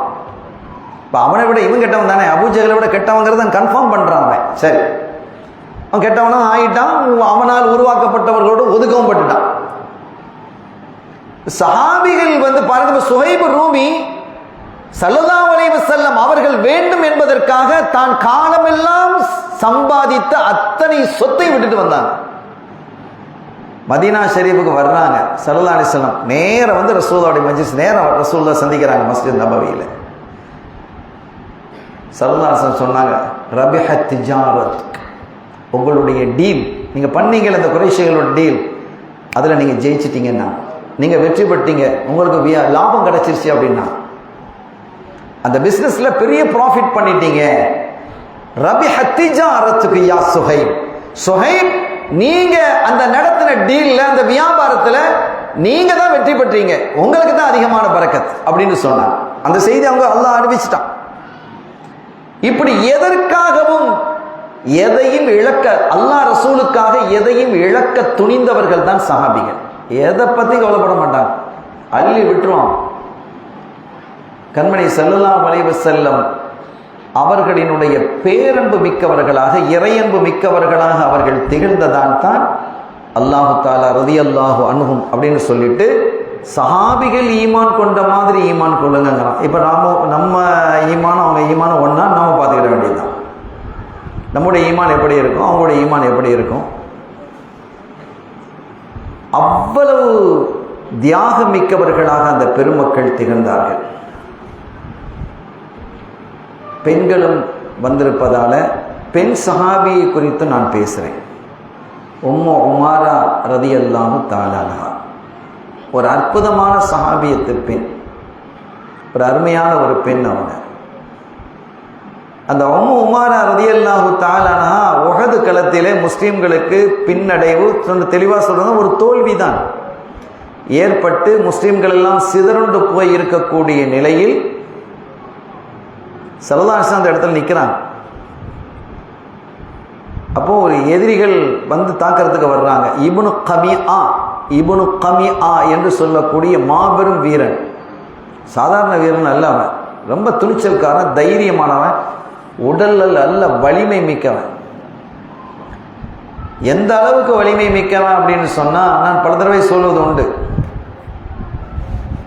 ஒரு ஒட்டகத்தினுடைய தோல் இருக்குல்ல, ஒட்டகம் இறைச்சிக்கான இருக்கப்பட்டு அதனுடைய ஆடு மாடு தோல் மாதிரி ஒட்டகத்தினுடைய தோலை அப்படி ஒரு தரையில விரிச்சிருவான். தரையில விரிச்சிட்டு அதில் நடுவில் வந்து நின்றுக்கிடுவான். நின்றுட்டு சொல்லுவான், இந்த தோலை நீங்க இழுத்து என்னை கீழே உள்ள வைங்க அப்படின்னு சொல்லுவான். அது ஈஸி தானே, அது நடுவில் நிற்கிறார், பிடிச்சி இழுத்தா கீழே விழுந்துருவார். நீங்க எத்தனை பேர் வேண்டுமானாலும் சேர்ந்து இழுங்கள் அப்படிமா, நான் உங்களுக்கு பரிசு தர்றேன், என்ன கீழே விழ வச்சுட்டா உங்களுக்கு நான் பரிசு தருவேன் அப்படிமா. வந்து இழுப்பாங்க. எந்த அளவுக்கு வலிமையான ஆட்கள் வந்து பிடிச்சு இழுப்பாங்க. அவன் நின்றுகிட்டு இருக்கக்கூடிய இடத்துல, வலிமையான ஆட்கள்ல இவங்கெல்லாம் இழுக்கிறவங்க, அவன் நின்றுகிட்டு இருக்கக்கூடிய இடம் அப்படியே அந்த அழுத்தமா அவன் நிற்பான். அந்த இடத்துல கிழிஞ்சு இழுத்தவர்கள்லாம் பட்டான்னு கீழே விழுந்துருவாங்க. அவங்க நின்றுட்டு தான் இருப்பான். எவ்வளவு வலிமை நீங்க பாருங்க. இந்த இப்னு கமியா ஸல்லல்லாஹு அலைஹி வஸல்லம் அவர்களை தாக்கிறதுக்கு இப்ப வர்றான். ஸல்லல்லாஹு அலைஹி வஸல்லம் தனியா நிக்கிறான். ஸல்லல்லாஹு அலைஹி வஸல்லம் அவருடைய வலிமை, ஆற்றல் அதெல்லாம் தனி சப்ஜெக்ட். நான் சஹாபிகளை பத்தி பேசுறதுனால அங்க நான் போகல. அவங்களுடைய வலிமை, அவங்களுடைய ஆற்றல், அவங்களுடைய குவத்து அதெல்லாம் நம்ம அளவிட முடியாதது, கற்பனைக்கு எட்டாதது. இப்ப இந்த நேரத்தில் உம்மு உமாரா ரலியல்லாஹு தஆலா அன்ஹா முன்னால வந்து நிக்கிறான். ஒரு பொம்பளை வந்து நிக்கிறான். அவர்களுடைய மகனார், அவங்க காயப்பட்டு ரத்தம் ஓடி கிடக்குது, கீழே விழுந்து துடிச்சுக்கிட்டு கிடக்குறாங்க. தண்ணி தண்ணீர்னு கேட்குறாங்க. தண்ணி தாகம், ரத்தம் எழுதியமா போனால் எவ்வளோ தண்ணி தாகம் ஏற்படும். தண்ணீர் தண்ணீர்னு கேட்குறாங்க. அந்த சப்தம் கூட அவங்க உம்மாட காதுல விழல, தாயினுடைய காதுல விழல. அவங்களுக்கு சிந்தனை எல்லாம் ரசூலுல்லாஹ் முன்னால வந்து நிக்கிறாங்க. ரசூலுல்லாஹ் முன்னாடி நின்று அவங்க கையில ஒரு வாள் இருக்குது, அந்த வாளை வச்சு இப்னு கமியாவோட சண்டை போடுறாங்க. இதுக்கு இவ்வளவுக்கு இப்னு கமியா குதிரையில இருக்கிறான், இவங்க கீழே நிக்கிறாங்க. மேல இருந்து கீழே வெட்டுறது ஈஸி, கீழே இருந்து மேல வெட்டுறது கஷ்டம். சண்டை போட முடியுமா? குதிரையில நின்று சண்டை போடுறதுங்கிறது ரொம்ப ஈஸியானது, ரொம்ப வலிமையானது. அவன் அது இவ்வளவுக்கும் அவன் வலிமையானவன். ஒரு ஆணு வலிமை மிக்கவன், ஒரு பொம்பளை பலகீனமானவங்க, குழந்தைகளை பெற்றெடுத்தவங்க. அப்ப அவங்களோட சண்டை போட்டு ஒரு கட்டத்துல ஸல்லல்லாஹு அலைஹி வஸல்லம் அவர்களை அவன் கை வச்சிடக்கூடாதுன்னு அவங்க சண்டை போடுறாங்க பாருங்க. ஒரு கட்டத்துல இப்னு கமியா ஓங்கி அடிச்சான். செய்ததுனா உம்மு உமாரா ரலியல்லாஹு தன்னுடைய வாள் ஒடிஞ்சு போனது. ஒடிஞ்சதோட மட்டுமல்லாம அவங்களோட தோல் புஜத்துல இப்னு கமியாவுடைய வாள் இறங்கி அப்படி ரத்தம் கொட்டு, இப்படி உள்ள வந்துருச்சு, வாள் அப்படி பிளந்துருச்சு, ரத்தம் அப்படியே கொட்டி அப்படி கீழே விழுந்துட்டான். இதுக்கு இடையில அவன் பெரிய வீரன் அல்லவா, அவனுக்கு ஒரு பெரிய கேவலமான நிலை. போய் ஒரு பொம்பளைய வெட்டிட்டமே. ஏன்னா அந்த வீரம், அந்த ரோஷம் இருக்கும் அரபுகள்கிட்ட. யாராவது பார்த்துட்டா என்ன, அட போய் ஒரு பொம்பளைய வெட்டி இருக்கிறீடா அப்படின்னு கேவலமா பேசிடுவாங்களே சொல்லி அவன் திரும்பி ஓடிட்டான். ரத்த சிந்த கீழே வந்து கிடக்குறான். யார் பக்கத்துல மகன் வெட்டுப்பட்டு தண்ணீர் மகண்ட வார்த்தை அம்மாட காதுல விழாதான், என்ன தாயுடைய காதுல விழாதான்? ஆனாலும் கூட ரசூலுல்லாஹியை பற்றியே நினைத்ததால் அதெல்லாம் அவங்களுக்கு தெரியல. இந்த காலடியில கிடக்கிறாங்க. ஸல்லல்லாஹு அலைஹி வஸல்லம் கண்கள் இருந்து கண்ணீர் வடியுது. உம்மு உமாரா ஸல்லல்லாஹு அலைஹி வஸல்லம் கேட்கிறாங்க, உங்களுக்கு என்ன வேணும் அப்படின்னு கேட்குறாங்க. அந்த இடத்துல நாம இருந்தோம்னு வச்சுக்கோங்க, நம்ம என்ன கேட்போம்? வேதனை தாங்க முடியாத வேதனை தானே, இவ்வளவு பெருசா வாழ உள்ள இறங்கி கை அப்படியே பிளந்து இருக்குது. நம்ம என்ன கேட்போம்? யார சொல்ல இந்த வேதனையிலிருந்து நான் விடுதலை பெறும், தப்பு இல்லையே, கேட்கலாமே. இந்த காயத்திலிருந்து என்னை பாதுகாத்து விடுங்க நாயகமே, இந்த கடுமையான வேதனையிலிருந்து என்னை வெளியில கொண்டு வந்துருங்க நாயகமே, கேட்கலாமா இல்லையா? என்ன வேணும்ல கேட்கறாங்க ஸல்லல்லாஹு அலைஹி வஸல்லம். அவங்க கேட்ட துஆவை பாருங்க. யார சொல்லலாம், நான் கேட்டா கிடைக்கும் தானே? ஆமா நீங்க கேளுங்க உம்மு உமாரா, கேளுங்கிறாங்க ஸல்லல்லாஹு அலைஹி வஸல்லம். எவ்வளவு பெரிய பாக்கியம். நானும் என்னுடைய கணவரும் என்னுடைய பிள்ளைகளும் சொற்கோலோகத்தில் உங்களுக்கு பக்கத்தில் இருக்கணும் அப்படின்னு கேட்குறோம். இதுதான் சஹாபிகள். என்ன சின்ன கையில் ஒரு கத்தி வெட்டுப்பட்டாலே தேங்காய் செய்யும்போது வெங்காயம் செய்யும்போது தட்ட என்ன ஊண்டு வந்து நம்ம பஞ்ச சுற்றிக்கிட்டு இவன்ட்டு கிடக்கிறோமே, இங்கே தோளே வெட்டப்பட்டு தொங்குது, ரத்தம் கொட்டுது, என்ன வேணும்னு கேட்குறாங்க. இதுல இருந்து எனக்கு பாதுகாப்பு வேணும், என்னுடைய தோல் ஒன்றாக இணையணும், இந்த வேதனையை விட்டு நான் நீங்கணும்னு கேட்கலாமே. அதை கேட்காம நானும் என்னுடைய கணவரும் என் பிள்ளைகளும் உங்களுக்கு அருகிலே சொர்க்கலோகத்தில் இருக்கணும் அப்படின்றதும் கையை உயர்த்தினாங்க ஸல்லல்லாஹு அலைஹி வஸல்லம். அல்லாஹும்ம ஜஅல்ஹும் ருஃபகாஇ ஃபில் ஜன்னah, இறைவா இவர்களை எல்லாம் சொர்க்கலோகத்தில் என்னுடைய நண்பர்களாக நீ ஆக்கி வைன்னு கேட்டான். ஏன்னா அப்படி கேட்டுட்டா நாங்கள் பக்கத்தில் தான் இருப்பாங்கன்னு அர்த்தம். இப்போ இத்தகைய சஹாபிகளை, எவ்வளவு பெரிய தூய்மையான சஹாபிகள், அல்லாஹ் பொருந்தி கொள்ளாமல் என்ன செய்வான்? ரலியல்லாஹு அன்ஹும், நான் அவர்களை பொருந்தி கொண்டேன், அதனால தான் அவர்கள் ஈமான் கொண்ட மாதிரி ஈமான் கொள்ளுங்கள் என்று சொல்லப்பட்டார் என்று அல்லாஹ் குர்ஆனில் குறிப்பிடுறான். சஹாபிகளை குறித்து எவ்வளவு சிறப்புகளை அல்லாஹ் சொல்லி இருக்கிறான், என்ன ஆச்சரியமான செய்திகளை எல்லாம் சொல்லி இருக்கிறான். வரலாறுகள் ஹதீதுகள் அவங்கள பார்க்கலாம். ஸல்லல்லாஹு அலைஹி வஸல்லம் என்ன சொல்றாங்க பாருங்க, அஸ்ஹாபி கன்னுஜூம் ஃபபி ஐயிஹிம் இக்ததைத்தும் இஹ்ததைத்தும், என்னுடைய தோழர்கள் வானிலே மின்னக்கூடிய நட்சத்திரங்கள் போன்றவர்கள், அவர்களில் யாரை நீங்கள் பின்பற்றினாலும் ஜெயம் பெறுவீர்கள். நீங்கள் எந்த சஹாபியை வேணுமானாலும் பின்பற்றிக்கங்க. ஒவ்வொரு சஹாபிகளுக்கும் ஒரு ஸ்டைல் இருக்கும், பிரச்சனை இல்லை, நீங்கள் பின்பற்றிக்கங்க. இப்போ உதாரணமாக இப்போ நீங்கள் வந்து ஹஜ்ஜுக்கு போகிறீங்கன்னு வைங்க, ஹனஃபிகள் இப்போ பெரும்பாலும் நீங்கள் ஹனஃபிகள் தான் இருப்பீங்க, ஷாஃபிகள் அது இருக்க குறைவு இருக்கலாம், 1-2 இருக்கலாம், பெரும்பாலும் ஹனஃபிகள் தான் இருப்பீங்க. அங்கே போனால் நீங்கள் அரஃபாவில் என்ன செய்வீங்க? லுஹரையும் அஸரையும் சேர்த்து தொழுவீங்க. முஸ்தலிஃபாவில் வந்து மக்ரிபு இஷாவையும் சேர்த்து தொழுவீங்க. ஸல்லல்லாஹு அலைஹி வஸல்லம் அப்படி தான் செஞ்சாங்க. ஆனால் ஷாஃபிகள் அப்படி செய்யறது இல்லை. லுஹருடைய வக்தில் தொழுவாங்க, அஸருடைய வக்தில் தொழுவாங்க, மக்ரிபுடைய வக்தில் தொழுவாங்க, இஷாவை சேர்த்து தொழுவது இல்லை. ஆனால் பிரயாணம் போகும்போது, சாதாரண பிரயாணம் மற்ற காலங்களில், இப்போ நாங்கள் இங்கே வந்திருக்கிறோம், பிரயாணத்தில் இருக்கிறோம், இப்போ நாங்கள் லுஹரையும் அஸரையும் சேர்த்து தொழுகிறோம், மக்ரிபு இஷாவையும் சேர்த்து தொழுகிறோம். ஹனஃபிகளுக்கு அது இல்லை. அப்போ இதில் என்ன அப்படின்னு கேட்டால் ஒவ்வொன்றுக்கும் ஒரு சபப் இருக்குது. இது ஃபிக்ஹுடைய விஷயம். சையதுனா அபூபக்கர் சித்திக் ரலியல்லாஹு தஆலா அன்ஹு அப்படிதான் சேர்த்து தொழுனாங்க, உமர் ரலியல்லாஹு தஆலா அப்படிதான் தொழுனாங்க. ஹனஃபிகள் எப்படி செய்கிறாங்களோ அது அவங்கள செஞ்சது தான். சித்திக் நாயகம் செஞ்சது, உமர் ரலியல்லாஹு தஆலா செஞ்சது, உதுமான் ரலியல்லாஹு தஆலா ஆரம்பத்தில் செஞ்சாங்க. அதுக்கப்புறம் அந்த கருத்தை மாற்றிக்கிட்டு வேற விளக்கம் சொன்னாங்க. இல்லை அதை அந்தந்த வக்தில் தான் தொழுவணும்னு சொன்னாங்க, அதற்கு விளக்கம்னு சொன்னாங்க. இப்போ இதில் நமக்கு என்ன உத்தரவு? நீங்கள் யாரை வேண்டுமானாலும் பின்பற்றுங்கள், முடிஞ்சது சப்ஜெக்ட். அப்ப எல்லாம் ஒவ்வொருத்தருக்கும் ஒரு கருத்து இருக்கும், அது ஒன்றும் தப்பு இல்லைங்கிறாங்க ஸல்லல்லாஹு அலைஹி வஸல்லம். என் சஹாபிகளை நீங்க யாரை வேணுமானாலும் பின்பற்றிட்டு போங்க. இப்ப பாகப்பிரிவினைன்னு வருது.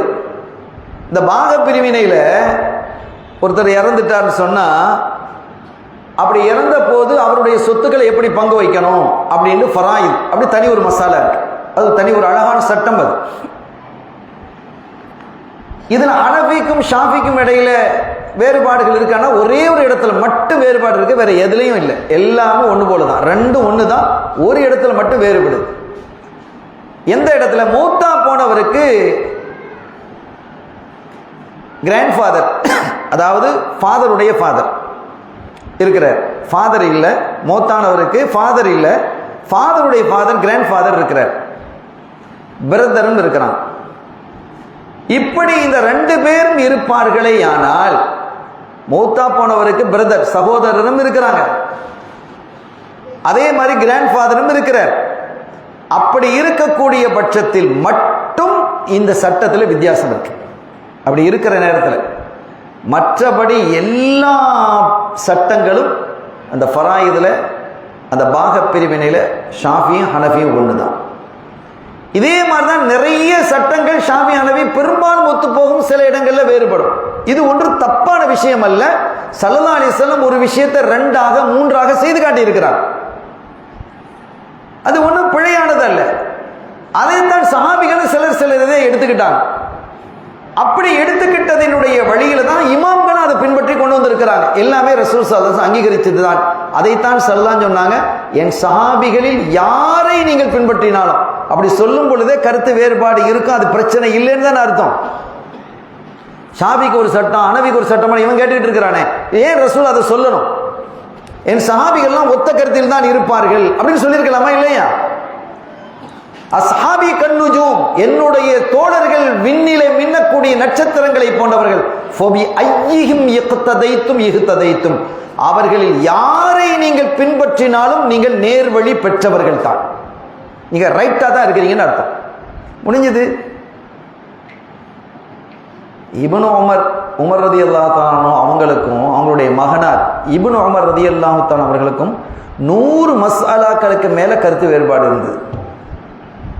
அதுக்குன்னு தனி ஒரு கிதாப் இருக்கு, மௌசூஅத்து இப்னு உமர் அப்படின்னு ஒரு கிதாப் இருக்கு. அதுல 2 பேருக்கு உள்ள கருத்து வேறுபாடு, அத்தாவும் மகனும் தான்.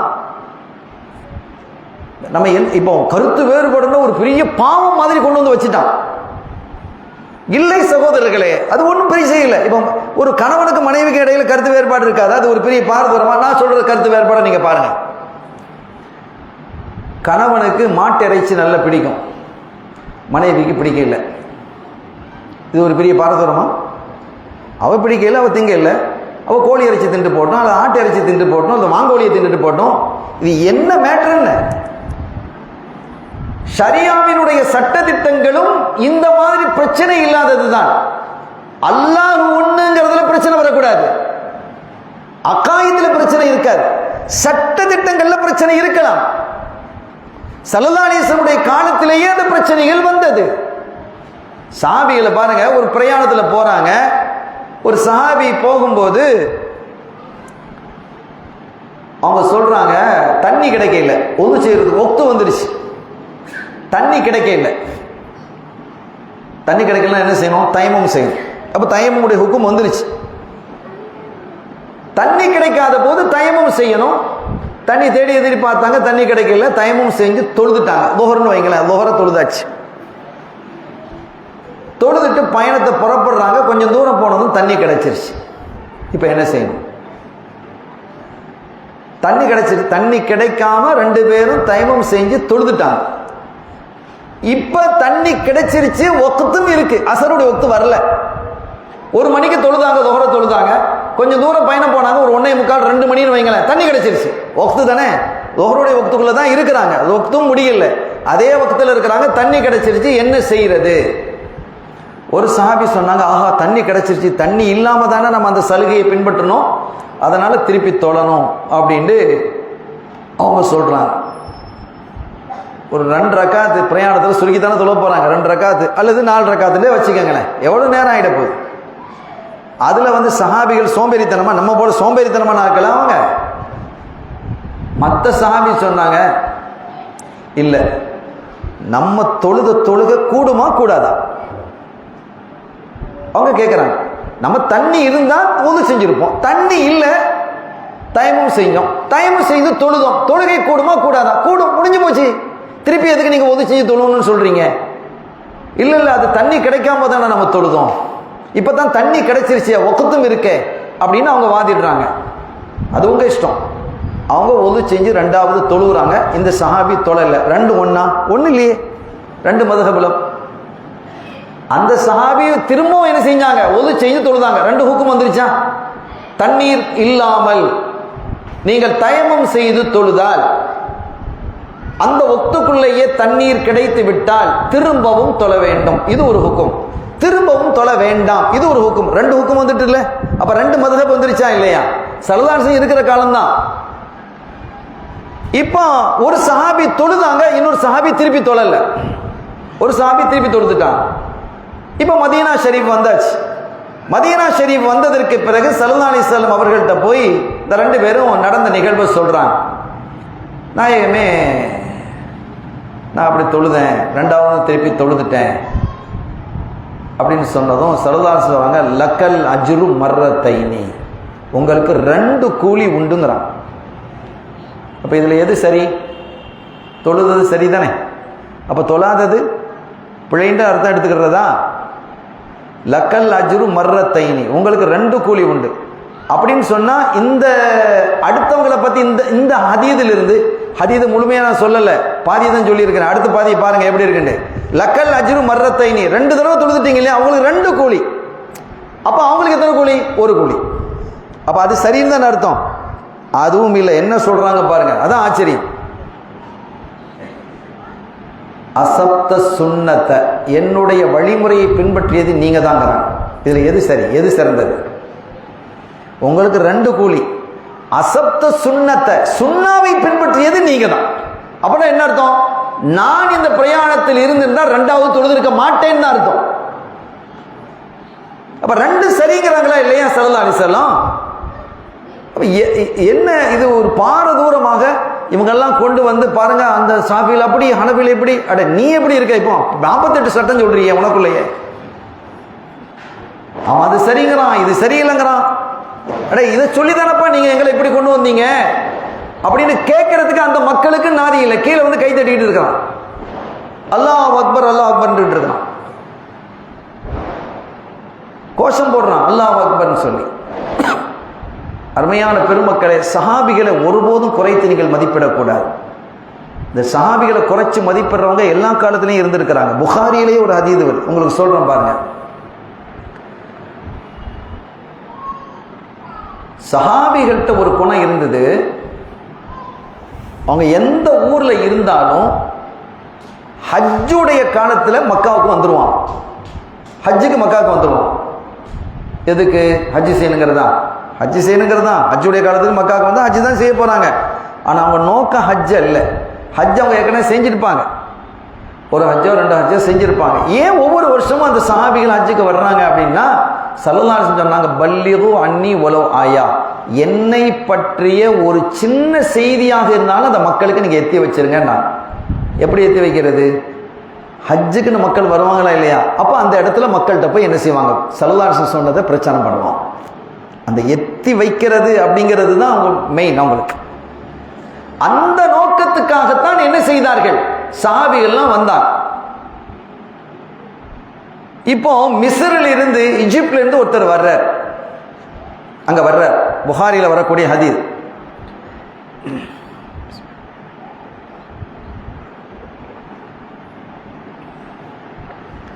புகாரியிலே வரக்கூடிய ஒரு ஹதீஸ் நீங்க பாருங்க. செய்தி நிறைய சொல்லணுங்கிற ஆசை, நேரம் 1 மணி நேரம் ஆயிடுச்சு.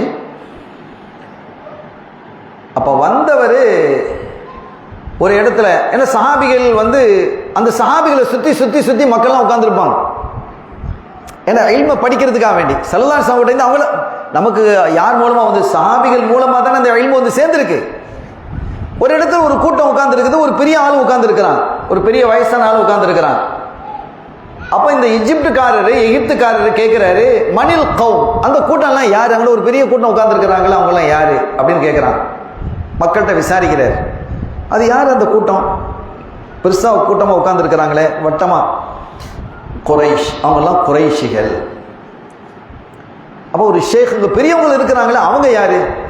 இப்னு உமர் ரலியல்லாஹு, உமர் ரலியல்லாஹு மகனார் அப்துல்லா இப்னு உமர் சஹாபி, அவங்க தான் உட்கார்ந்து இருக்கிறாங்க. சரி, அவங்கள தான் நான் பார்த்தேன், நல்லா போச்சு சொல்லி நேராக போனாங்க. போய் ரசூலுல்லாஹ்வுடைய தோழரே, உங்கள்கிட்ட நான் சில கேள்விகளை கேட்கலாமா? கேளுங்க கேளுங்க. பத்ரு களத்தில் இந்த உஸ்மான் ரலியல்லாஹு தஆலா, அவர் ரலியல்லாஹு சொல்லல, உஸ்மான் ரலியல்லாஹு தஆலா அவருக்கு பிடிக்காது.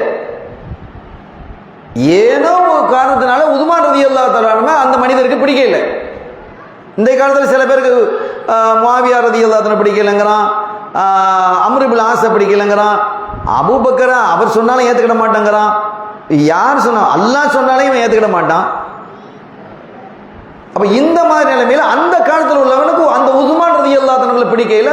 அவங்ககிட்ட கேட்கிறான், பத்ரு களத்தில் உஸ்மான் கலந்து கொள்ள இல்லதானே, பத்ரு யுத்தத்தில் கலந்து கொள்ள இல்லதானே அப்படின்னு கேட்கிறார். இப்னு உமர் ரலியல்லாஹு தஆலா ஆமா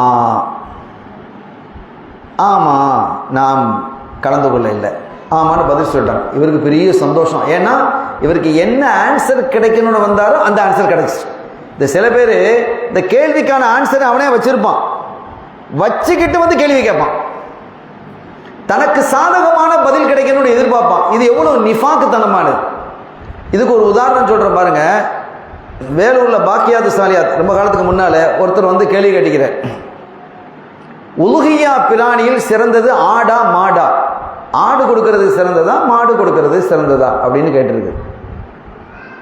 அப்போ அவங்க சொன்னாங்க ஆடு, ஆடு கொடுக்கறது சிறந்தது அப்படின்னு. அவன் ஏற்கனவே ஒரு பதில் ஒன்று வச்சிருக்கிறான். வடநாட்டில் ஒரு மதரசால ஃபத்வா கொடுத்துக்கிறாங்க மாடு கொடுக்கறது சிறந்ததுன்னு. அந்த ஃபத்வா இந்த மாதிரி வில்லங்க பிடிச்சவங்களாம் நிறைய இருப்பான். அதனால கேள்வி கேட்கும்போது பதில் சொல்றவங்க உலமாக்கள் ரொம்ப கவனமா இருக்கணும். வர்றவன் எப்படிங்கிறத விளங்கிக்கிடணும். அப்ப அவன் கையில ஒரு ஃபத்வா வச்சுக்கிட்டு தான் அந்த மாடு அப்படிங்கிற அந்த ஃபத்வா வச்சுக்கிட்டு தான் இந்த மாடு வந்து கேள்வி கேட்குது. எது சிறந்தது அப்படின்னு கேட்டது இவங்க ஆடுன்னு கொடுத்துட்டாங்க. இந்த மதரசால மாடுன்னு கொடுத்துக்கிறாங்களேன்னு அந்த ஃபத்வாவை தூக்குறான். இவன் ஒரு நேர்மையானவனா இருந்தா இப்படி ஒரு ஃபத்வா கொடுத்துருக்கிறாங்களே மாடுண்டு, அது மாடுதானா, மாடுதான் சிறந்ததா என்னன்னு கேட்டுக்கணும் இல்லையா? நீ அதை மறைச்சு வச்சுக்கிட்டு இவர் பெரிய கேள்வி கேட்கிறான், ஒரு பெரிய திறமையாளன்னு அவரே அவர் நினைச்சுக்கிறது. அப்போ அவங்க உள்ள ஆட்கள் சொன்னாங்களாம், ஒரு விவரமான உலமாக்கள் இருப்பாங்கல்ல, அதுக்கு தகுந்தவாறு பேசுகிற ஆட்கள் இருப்பாங்கல்ல, அவங்க சொன்னாங்களாம், அவங்க சரிதான், மாடுன்னு சொன்னது ஒன்றை தான் இப்போ குர்பான் கொடுக்கணும் அப்படின்னு சொல்லிட்டு, இங்கே பாரு, வடநாட்டில் அதிகமாக விரும்பி சாப்பிடுவது மாட்டிறைச்சி, தமிழகத்தில் அதிகமாக விரும்பி சாப்பிடுவது ஆட்டிறைச்சி. எனவே இங்கே ஆடு சிறந்தது, அங்கே மாடு சிறந்தது. புரியுதா மாடு அப்படின்னு சொல்லி அனுப்பிட்டான். அப்போ இந்த கேள்விகள் அப்போ ஒரு இடத்துக்கு தகுந்தவாறு. இப்போ நம்ம ஊரில் என்ன சாப்பிடுவோம்? அரிசி தானே சாப்பிடுவோம். வடநாட்டில் அரிசியாக சாப்பிடுவாங்க, கோதுமை சாப்பிடுவாங்க, அங்கே ரொட்டி தான், இந்த சோறு. அப்போ அங்கே உள்ள ஏழைகளுக்கு போய் நீ சோறை கொடுக்கக்கூடாது, இங்கே உள்ள ஏழைக்கு போய் ரொட்டியை கொடுத்துட்டு இருக்கக்கூடாது. கொடுக்கலாம், எது சிறந்ததுன்னு வருதா இங்கே சோறு கொடுப்பது சிறந்தது, அங்கே ரொட்டி சாப்பிடுவது சிறந்தது. பெரும்பாலும் அப்படி தானே இருக்கும். அப்போ அந்த இடத்தை பொறுத்து அமையும். இப்போ இந்த வில்லங்கமான இந்த கேள்வி கேட்குறாங்க, உதுமான் ரலியல்லாஹு பற்றி கேள்வி கேட்குறான். யார் பத்ர் களத்தில் உஸ்மான் கலந்து கொள்ள இல்லையே, அவங்க டக்குன்னு முடிச்சிட்டாங்க, ஆமாம் அப்படின்னு முடிச்சிட்டாங்க. இவனுக்கு பெரிய சந்தோஷம். அடுத்த கேள்வி ஆரம்பிக்கிறான். உஹது யுத்தத்தில் பிரச்சனை வந்த போது உஸ்மான் விரண்டோடி விட்டார் தானே ரலியல்லாஹு தஆலா.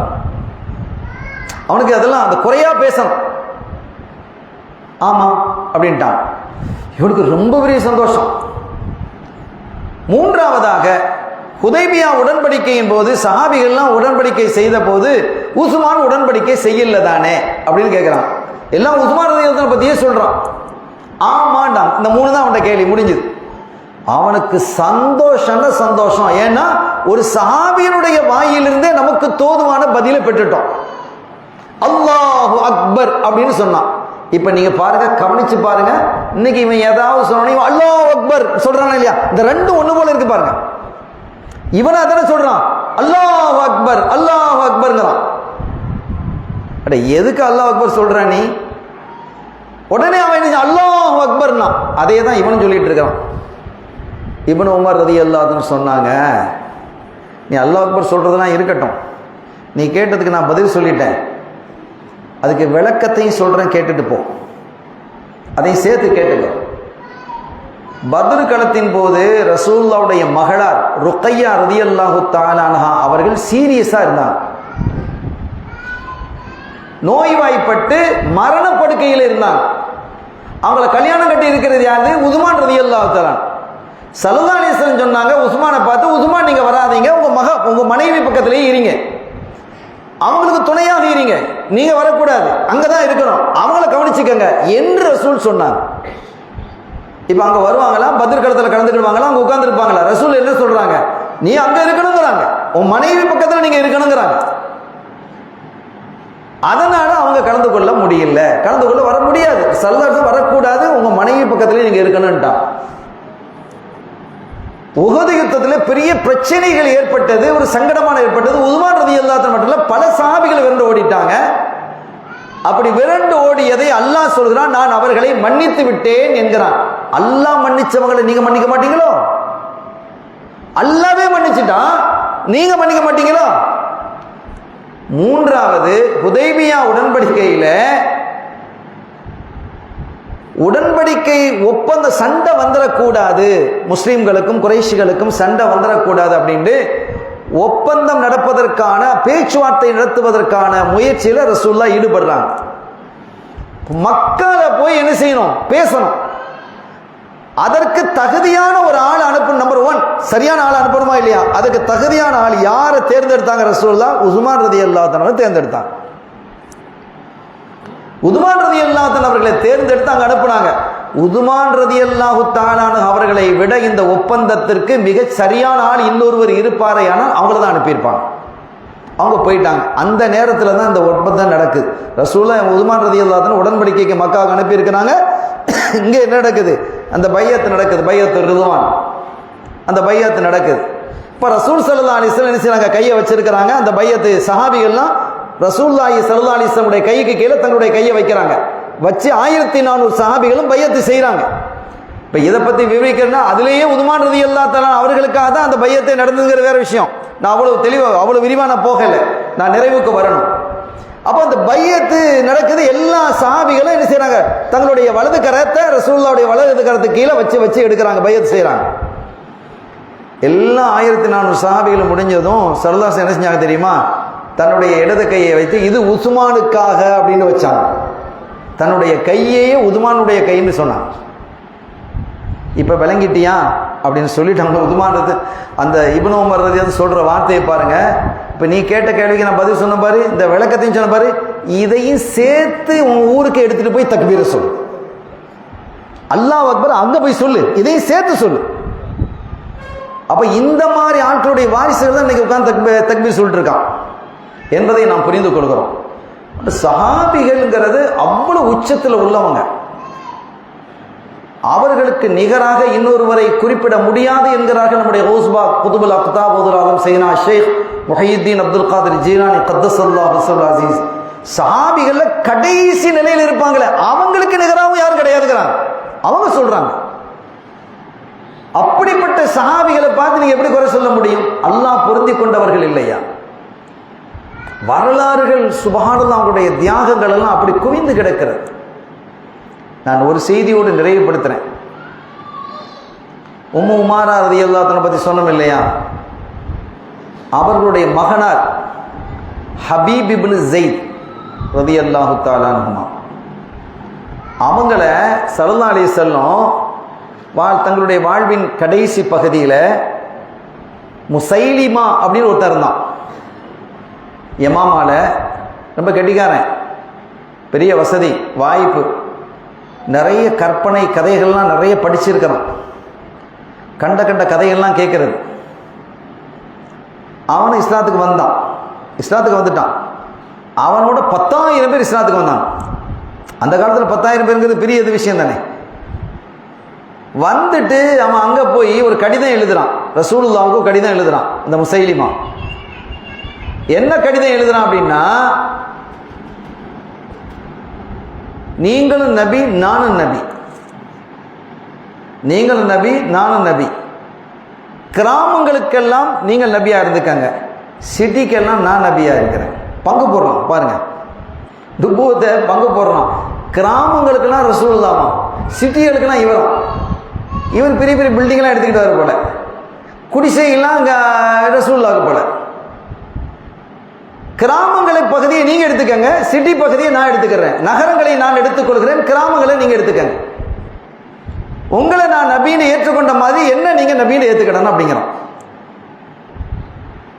ஸல்லல்லாஹு அலைஹி வஸல்லம் ஒரு கடிதம் எழுதுனாங்க, முசைலிமத்துல் கத்தாப், அடே பச்சை பொய்யன், நீ தௌபா செய்யலைன்னா உன்னோட யுத்தம் புரிய வேண்டியது இருக்கும் அப்படின்னா.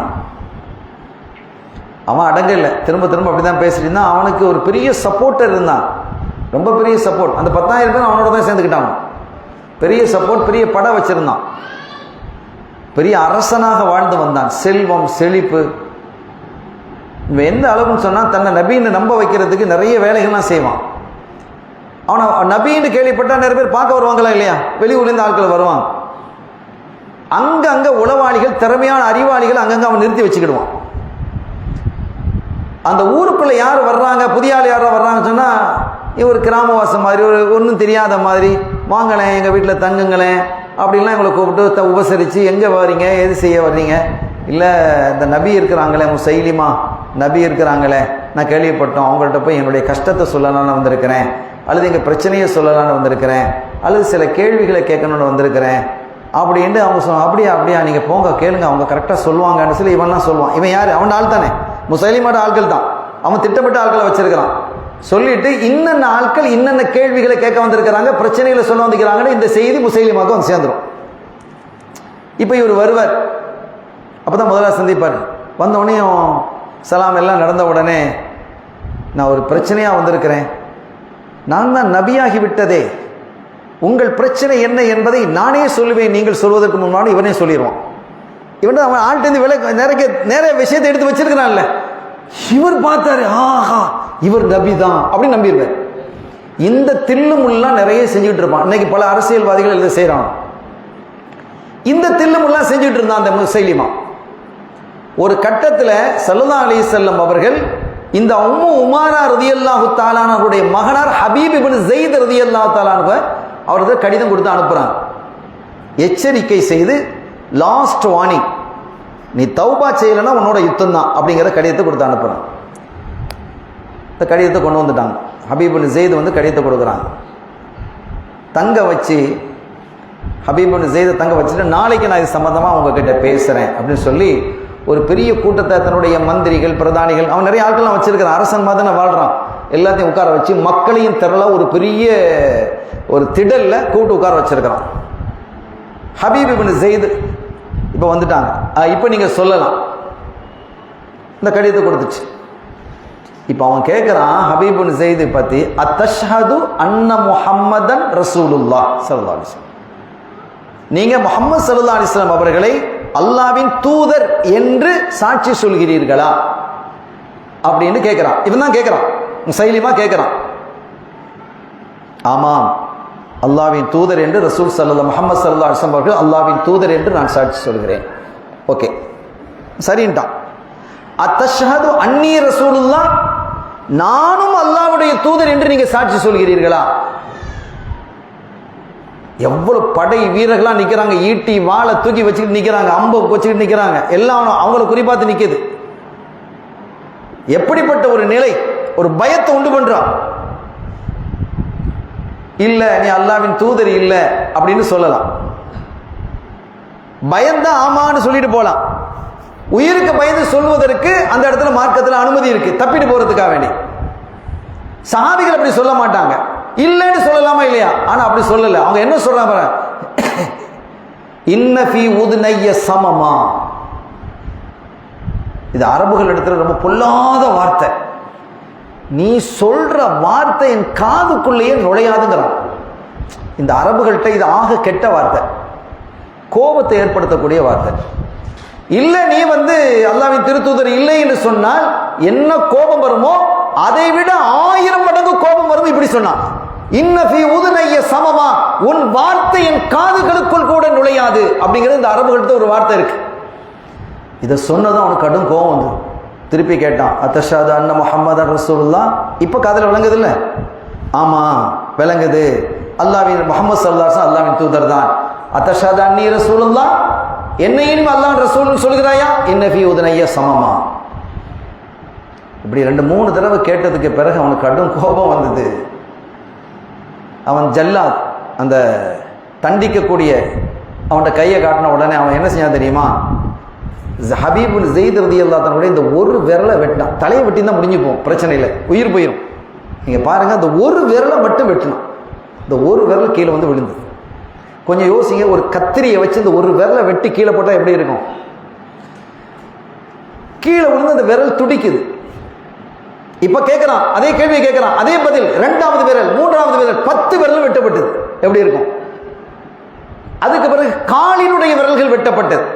கையில இதுவரைக்கும் வெட்டினா, இதுவரைக்கும் வெட்டினா, இதுவரைக்கும் வெட்டினா, இதுவரைக்கும் வெட்டினா, இதுவரைக்கும் வெட்டினா, எப்படி இருக்கும்?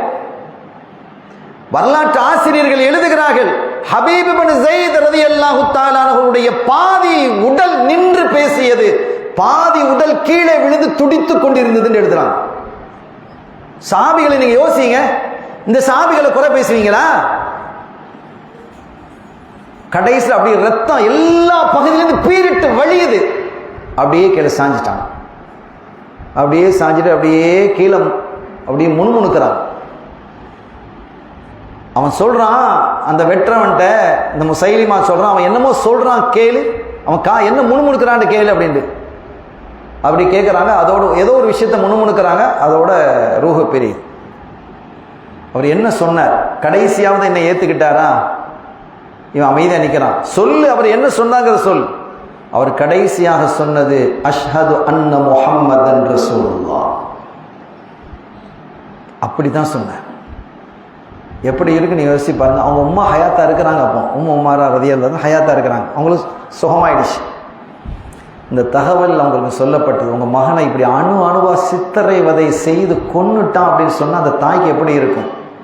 அவங்க சொன்னாங்களா, அல்ஹம்துலில்லாஹ், அல்லாஹ் ரசூலுக்காக என் பிள்ளை உயிரை கொடுத்தது எனக்கு சந்தோஷம்.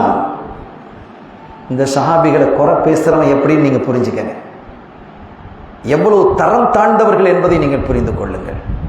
அருமையான பெருமக்களே, அதனால் தான் எல்லாம் வல்ல ரப்புல் ஆலமீன் அல்லாஹ் ஜல்ல ஷானஹு வ தஆலா அந்த சஹாபிகளை நான் பொருந்தி கொண்டேன், அவர்களும் என்னை பொருந்தி கொண்டார்கள் என்று அல்லாஹ் தனது குர்ஆனிலே பல இடங்களில் குறிப்பிட்டிருக்கிறான். அந்த சஹாபிகளை நாமும் நேசித்து அவர்களுடைய வழியை பின்பற்றி அல்லாஹ்வினுடைய நெருக்கத்தையும் கண்மணி ஸல்லல்லாஹு அலைஹி வஸல்லம் பிரியத்தையும் பாசத்தையும் பெறுவோமாக. அல்லாஹ் இந்த மஜ்லிஸை கபூல் செய்வானாக. நம் எல்லோருக்கும் ஆஃபியத்தை தருவானாக. நம் இதயங்களில் ஈமானினுடைய வலிமையை தருவானாக. நம் எல்லோரையும் நம்முடைய சந்ததிகளையும் ஆஷிக்குர் ரசூல்களாக வல்ல அல்லாஹ் ஆக்கி அருள் பாலிப்பானாக. நமக்கு மத்தியிலே ஒற்றுமையை தருவானாக.